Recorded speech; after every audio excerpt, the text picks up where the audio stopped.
Pada hari Jumat tanggal 3 April 2015, Masjid Jami' Babus Salam Kemukiman Lam Tengah, Kecamatan Ingin Jaya, Aceh Besar, yang berada di samping jalan Banda Aceh Medan, dipenuhi oleh ribuan masyarakat dalam rangka mengikuti zikir akbar, tausiah dan salawat Nabi bersama guru yang mulia Syekh Muda Tuanku Tengku Samunzir bin Hussein.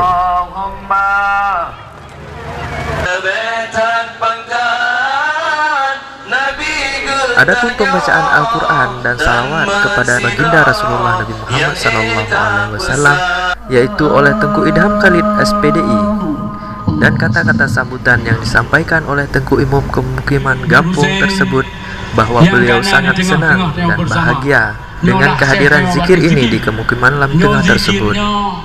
Para hadirin yang berbahagia, menolak nya mantang guru berzikir lam dunia nyo bati dunia hanya kiamat ilaih. Nya mantang na umur zikir, banyak hana dia berzikir nyo dunia ke kiamat. Sebagaimana ada Nabi, man qala akhiru kalamihi la ilaha illallah dakhala al-jannah. Barang to yang habis umur dengan kalimah la ilaha illallah dan itu dalam surga. Pesan dari Abah Lamno Pak Imam Kim.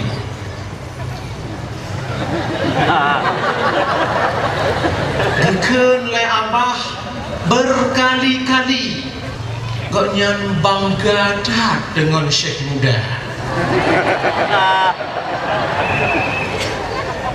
Lon buduh foto lon ngon SBY. Deke Abah.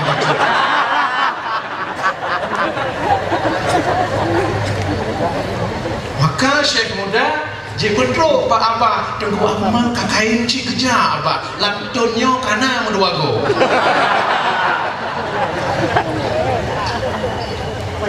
Dalam zikir malamnya nyo harap ridha Allah dan harap surga ridha dicari. Maka insyaallah dalam berbuat ini nyo Allah gerida kepada nyo majlis zikirnya.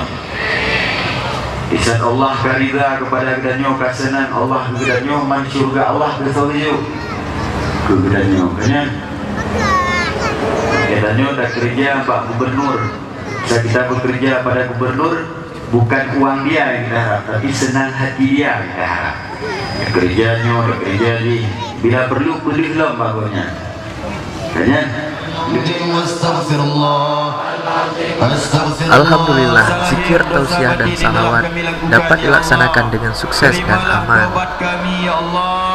Ceramah singkat yang disampaikan oleh Tengku Akmal Abda SHI yakni tentang keutamaan dalam berzikir, dan beliau sangat merasa bangga dan bahagia dengan adanya gembur zikir dan salawat Nabi di bumi seram di Mekah ini.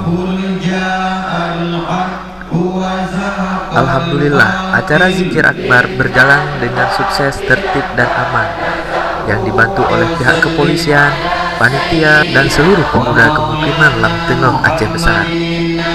Mari satukan hati dan satukan jiwa dalam mengemburkan zikir di bumi seram Mekah dan seluruh dunia. Amin ya rabbal alamin. Serama Majelis Zikrullah Aceh Lam Tengah, Kecamatan Ingin Jaya, Aceh Besar melaporkan. Nabi kamu dibawa titi bersaja Nabi Rasulullah. Ya Allah, Pulun Rabbi ya Ilahi, Pulun Allah. Nabi mati dalam taat malam Jumaat bulan Ramadan. Ya Allah, Pulun Rabbi ya Ilahi, Pulun Allah. Orang kiamat pada tutung bergebu payung ya Rasulullah. Ya Allah, Pulun Rabbi ya Ilahi, Pulun Allah. Ya Allah ya Latif, rakyat Aceh, bumu Acehnya berlegasih, berjauh bala berselisih. Ya Allah yang gemasih. Ya Allah ya salam, kamu hamba benar sayang. Jamaah zikir Bandungnya benar kasih, benar sayang. Nabi bahagia mulia dunia akhirat, Nabi berkuat iman lam dada.